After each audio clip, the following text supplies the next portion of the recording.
आप सभी को जय सिया राम।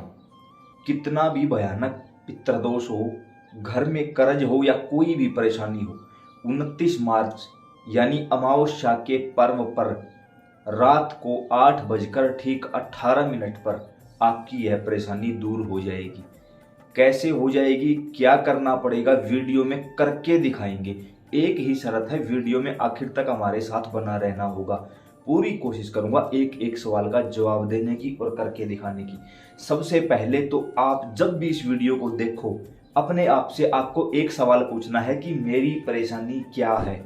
ये नहीं है कि नौकरी भी नहीं मिलती, पैसा भी नहीं आता, व्यापार नहीं चल रहा, बच्चे परेशान कर रहे हैं, ये नहीं।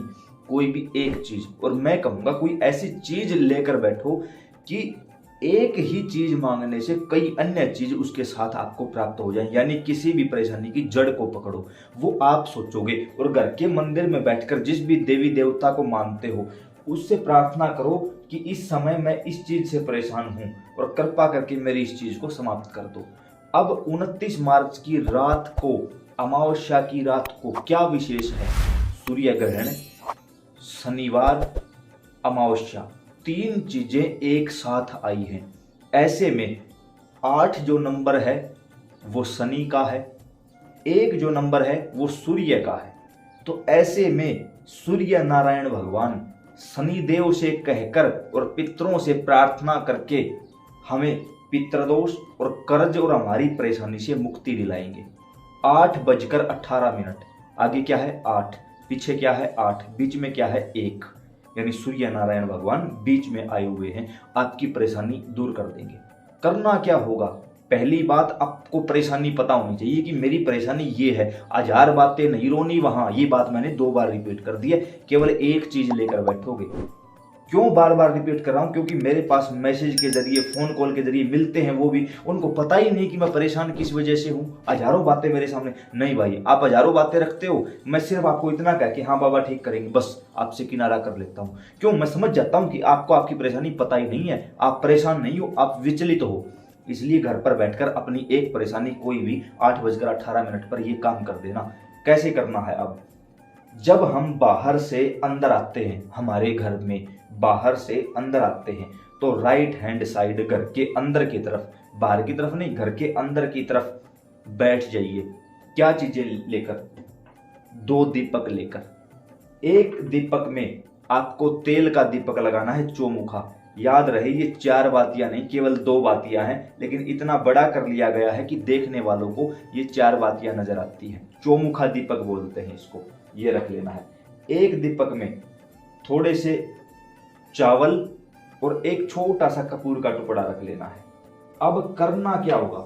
आप तेल के दीपक को, इस दीपक में तेल डालोगे, आप अपना मुख दक्षिण दिशा में करके दीपक में तेल डालोगे, रखोगे, दीपक को जलाओगे, प्रज्वलित करोगे दीपक को। दीपक यहाँ प्रज्वलित करके नहीं दिखा सकता क्योंकि यहाँ ज्यादा प्रकाश फैल जाएगा, वीडियो में इफेक्ट आता है उस चीज का, तो ये प्रज्वलित करके नहीं दिखाऊंगा आपको एक बार। उसके बाद अपने राइट हैंड में आपको जल लेना है।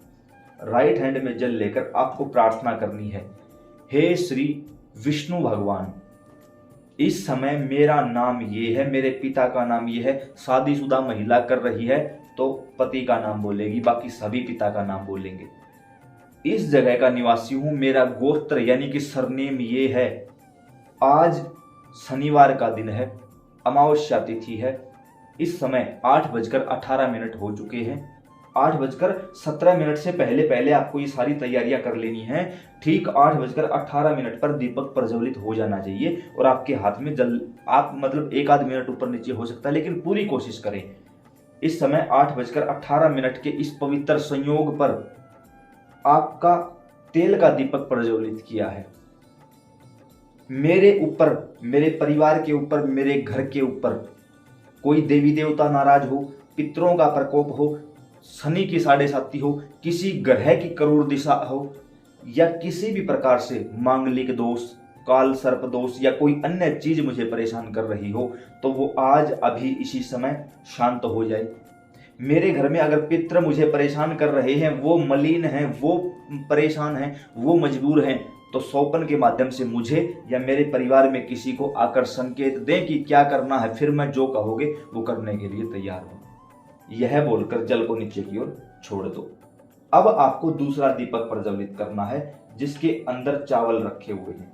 छोटे सा कपूर का टुकड़ा रखना है, दीप प्रज्वलित करोगे आप अलग से, इस दीपक से नहीं, अलग से आपने दीप प्रज्वलित किया। अब ये थोड़ा सा जल आपने दोबारा से हाथ में लिया और प्रार्थना करना कि विष्णु भगवान रक्षा करना, सिर्फ इतना बोलना है और चारों तरफ जल का छिड़काव करना है। अब इन दीपकों को गलती से भी कोई नेगेटिव चीज इनके ऊपर नहीं आ सकती, अब ये पॉजिटिव रहेंगे। अब ये जलाकर आपको प्रणाम करना है, आपने अपनी परेशानी बता दी। अब उठकर अपने काम लग जाओ, कुछ नहीं करना है, देखना भी नहीं इनकी तरफ।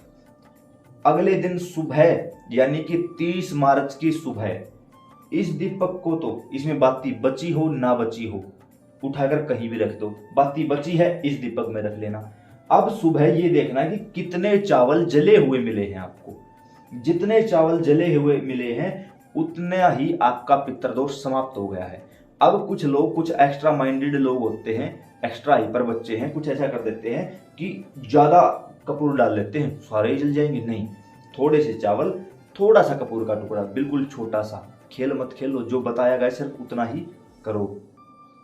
ऐसे में जो भी बचा हुआ है उनको, और ये जो बाती बची हुई है इनको लेकर आपको किसी भी मंदिर में नीम के पेड़ के नीचे जाना है।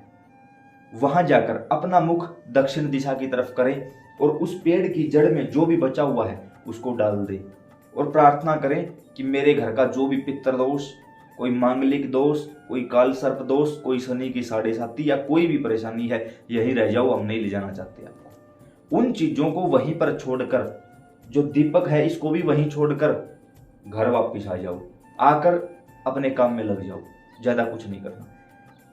शनिवार की रात को जब आप सोओगे, निश्चित तौर पर आपके पितर, आपके पूर्वज आपसे कांटेक्ट करेंगे। अगर आप पितृदोष से पीड़ित हो तो लगेगा कि कोई अन्य परेशानी है, जैसे कोई भूत प्रेत की परेशानी हो जाती है, तो सोपन के माध्यम से आपको लगभग काली चीजें नजर आएंगी, समझ जाना। कोई देवी देवता का भोग बोल रखा है जो नहीं लगाया है, वो देवी देवता सोपन के माध्यम से आ जाएंगे। पितृ भूखे हैं तो कोई भोजन करता हुआ दिखाई देगा। किसी भी प्रकार से जो भी चीज आपको परेशान कर रही है वो सोपन के माध्यम से अवश्य कांटेक्ट करेगी आपसे, समझना आपको पड़ेगा। अब गलती से भी हमारे पास मैसेज या फोन करके ये ना कहें रात को ये दिखाई दिया, वो आपको समझना पड़ेगा भाई, आपके घर की परेशानी है। ये क्यों बोल रहा हूं? क्योंकि भाई जवाब देने वाले हम अकेले हैं, सवाल पूछने वाले लाखों बैठे हैं। किस किस का जवाब दूं, कैसे दूं, समझ में नहीं आ रहा। इसलिए प्रार्थना है। और कुछ लोग तो इतने विशेष होते हैं, उनको पता है भाई सपने में बाबा श्याम दिखाई दिए, क्या मतलब है, क्या मतलब बताऊं, क्या बताऊं, आप लोग बताओ क्या बोलूं। भाई सपने में पूर्वज दिखाई दिए सफेद कपड़ों में, जब पता ही है कि पूर्वज हैं सफेद कपड़ों में हैं तो पितर हैं, बड़ी अच्छी बात है। लेकिन नहीं, उनको मेरे मुख से शाबाशी सुननी होती है कि वेरी गुड, शाबाश, बड़ी अच्छी बात है। नहीं भाई, मैं इन चीजों के लिए नहीं बैठा हूं। काफी लोगों ने कहा कि आपसे जुड़ना है तो नीचे डिस्क्रिप्शन में व्हाट्सएप ग्रुप का लिंक दिया हुआ है, जुड़ सकते हो। पितरों की पूरी पॉडकास्ट बना रखी है, इस वीडियो के एंड स्क्रीन के रूप में दे दी जाएगी, उसको देखना, सब समझ जाओगे पितरों से संबंधित। और रात को ठीक 8:18 पर ये काम कर दो, निसंदेह 100% तो नहीं, 80% आपका काम हो जाएगा। 80% तक आपके दोष, आपके कर्म शांत होंगे। आप स्वयं देखोगे कि सोपन के माध्यम से काम हुए हैं। अब ये है नहीं कि आज से पहले कुछ किया नहीं, एक रात में ये सब कुछ हो जाए, तो ऐसा होने वाला नहीं है। अब लगे कि जानकारी सही है, सबसे पहले तो इस श्याम परिवार का हिस्सा बन जाओ। देखो लाखों प्रेमी जुड़े हुए हैं, आप भी जुड़ जाओ। दूसरी चीज, इस वीडियो को उठाकर फेसबुक पर, व्हाट्सएप स्टेटस लगा लो, इंस्टाग्राम पर अन्य लोगों के साथ जरूर शेयर करें ताकि समय से पहले उन लोगों के पास ये चीज पहुंच सके। जय सिया राम।